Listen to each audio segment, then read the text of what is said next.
제가 봤을 때 100% 공인중개사도 이 위탁자의 전세 사기에 가담을 한 거고요. 형법상 공범이거나 적어도 방조범이 성립을 합니다. 그런데 지금 이 공인중개사가 어떤 입장이냐면 자기는 신탁관계인 거를 몰랐대요.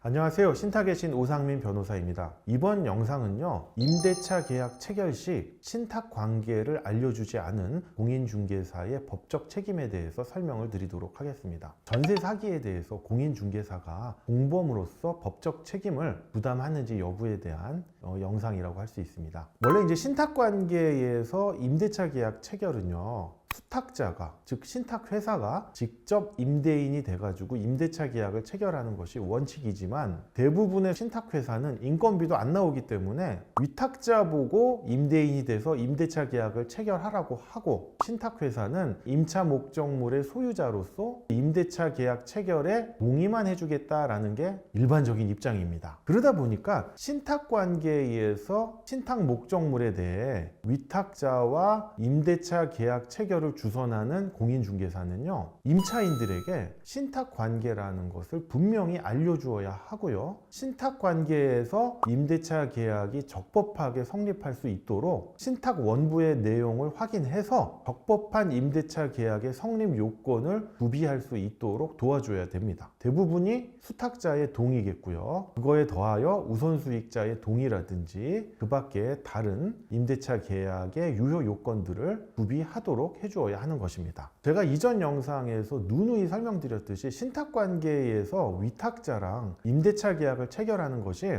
법적으로 불법은 아니고요, 유효합니다. 그런데 소유자가 임대인인 경우와 임대차 계약을 체결하는 것보다 훨씬 까다롭고요, 챙겨야 될 게 많아요. 신탁관계에서 위탁자랑 임대차 계약을 체결할 때는 각 특별법상의 대항력 요건하고요, 우선 변제권 요건을 확보하셔야 되고, 그거에 더 나아가서 신탁 원부상의 적법한 임대차 계약의 성립 요건, 이거를 이제 수탁자에 대한 대항력이라고 하는데, 이 요건을 반드시 구비를 하셔야 돼요. 수탁자에 대한 대항 요건을 구비하지 못하면 아까 말씀드린 특별법상의 대항력, 우선 변제적 효력, 이걸 아무리 갖춰도요, 무단전입 불법 임대차예요. 신탁회사가 나중에 형사상 건조물 침입죄로 고소하고요, 건물 명도 소송을 제기하면 100% 임차인이 패소하게 돼 있어요. 심지어 나는 소액 임대차 보호법 적용을 받는 임차인으로서 강행 규정을 적용받기 때문에 신탁회사의 건조물 침입죄 고소와 건물 명도 소송에서 승소할 수 있다, 이렇게 주장을 하시는데요, 소액 임대차 보호법이 성립되려면 적법한 임대차여야 되잖아요. 근데 소유자, 즉 수탁자인 신탁회사의 동의를 안 받았는데 무슨 적법한 임대차예요. 적법한 임대차가 아니기 때문에 소액 임대차로서 보호를 주장할 수가 없습니다. 제 의뢰인의 사례는 위탁자가 신탁 물건인데도 이걸 속이고 임대차 계약을 체결한 거예요. 그리고 임차인들한테 이렇게 얘기합니다. 조만간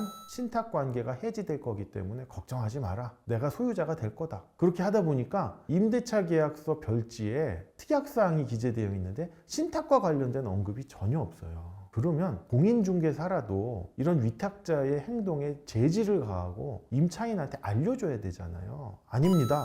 신탁이 해지되기 전이기 때문에 수탁자의 동의와 같은 수탁자에 대한 대항 요건을 구비하셔야 됩니다라고 알려줘야 되는데, 이 임대차 계약 체결할 때 별지 특약사항에 신탁 관련 내용이 전혀 없어요. 공인중개사가 개입된 계약서에는요, 공인중개사법상 중개대상물 설명 확인서라는 거를 첨부해야 되잖아요. 그런데 거기에도 신탁관계에 대한 언급이 전혀 없어요. 그런데 지금 이 공인중개사가 어떤 입장이냐면 자기는 신탁관계인 거를 몰랐대요. 최소한 임대차 계약을 체결하면 부동산 등기부를 하긴 하잖아요. 그럼 거기 신탁관계라는 게 나와 있는데 이걸 몰랐다는 게 말이 됩니까? 이건 말이 안 되죠. 그러니까 이제 공인중개사가 말을 바꿉니다. 신탁관계인 건 알았는데 신탁관계의 물건을 임대차 계약 체결할 때 공인중개사가 어떠한 업무를 해야 되는지 몰랐대요. 그럼 중개하면 됩니까? 중개를 하지 말거나 최소한 물어보거나 다른 공인중개사한테 확인하거나 아니면 변호사나 법무사한테 가서 미리 상담을 받고, 내가 이런 신탁 물건을 임대차 계약 체결할 때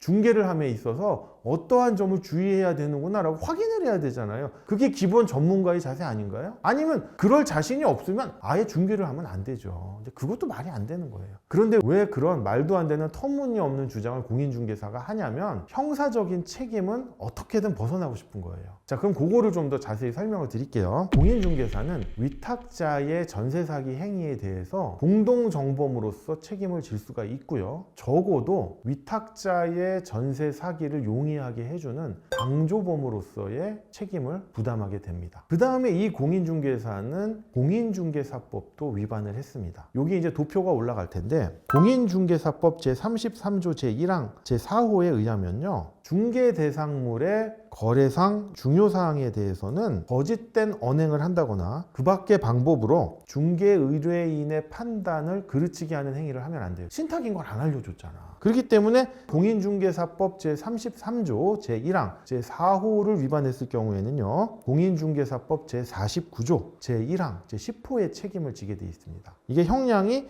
1년 이하의 징역 또는 1천만 원 이하의 벌금이에요. 그 다음에 공인중개사가 부담하는 책임으로는 이제 민사적인 책임을 부담을 할 텐데요. 아까 공인중개사의 형사적인 책임에서요, 손해배상 범위에 있어서요, 형사상 고의에 의한 책임이 인정된다면 민사상 손해배상의 범위는 100% 인정됩니다. 그런데 고의에 의한 형사범위 아닌 과실이었다 라고 인정이 된다면 과실에 의해서도 민사상 손해배상 책임은 100% 인정되지만 그 손해배상 범위가 과실로 인하여 감경이 됩니다. 통상 법원이요, 공인중개사의 과실 책임이 인정될 때 민사상 손해배상 책임의 범위를 20%에서 80%까지 인정을 하고 있어요. 그러다 보니까 이 공인중개사가 어떻게든 형사적인 책임은 벗어나고 민사적인 책임은 어쩔 수 없이 인정받겠지만 손해배상의 범위를 줄이려고 노력을 하는 겁니다. 그 다음에 이제 마지막 공인중개사의 책임으로는요, 행정상의 책임이 있습니다. 이런 공인중개사가 중개 대상물 확인 설명서에 중요한 사항을 누락하였거나 제대로 설명을 해주지 않았다면 공인중개사법 제51조 제2항에 의한 과태료를 부과받게 돼 있어요. 공인중개사법 제51조 제2항은요, 공인중개사법 제25조 제1항을 위반할 경우에 500만 원 이하의 과태료 처분을 받게 돼 있습니다. 그리고 관할 지자체에 영업 정지 처분을 받게 돼 있어요.